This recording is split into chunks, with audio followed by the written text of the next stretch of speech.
mereka berkeinginan atau berkenan untuk menjadi petugas kebersihan. Ini adalah salah satu bagian dari yang sangat kita syukuri. Karena belum tentu ada masyarakat yang mau menjadi tukang sapu, tukang kebersihan.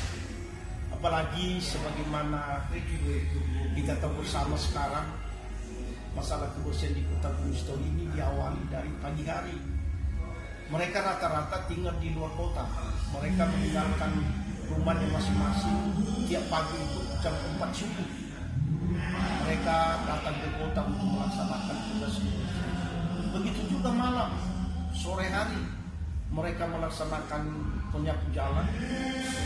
Bukan hanya di kota, tapi di kawasan-kawasan tinggi kota juga mereka melaksanakan penyapu jalan, sehingga mereka baru pulang ke rumahnya itu mungkin sampai jam 8. Jadi patutlah kita bersyukur dan mengucapkan terima kasih.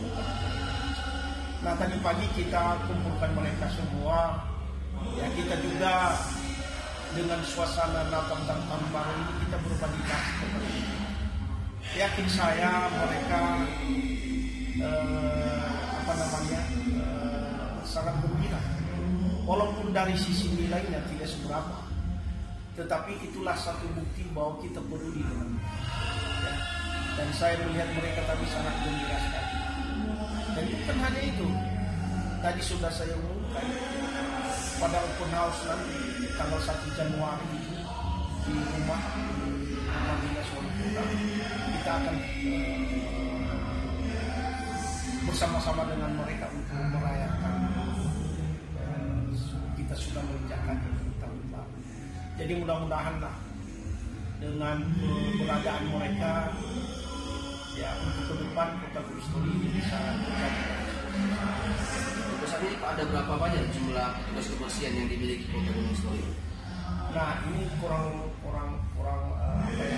pas mungkin ya jumlah tepatnya, dan saya tadi dapat informasi perkiraan kurang lebih 110 orang untuk petugas kebersihan yang ada.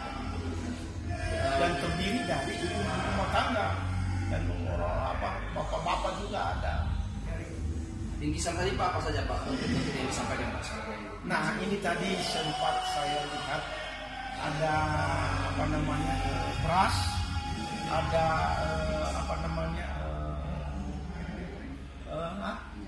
minyak goreng sama apa tadi, ada 3 jenis. Ya, saya belum sempat lihat tadi. Tapi inilah mengurangi pengeluaran minimal ya, sebagai tanda kasih kita kepada mereka.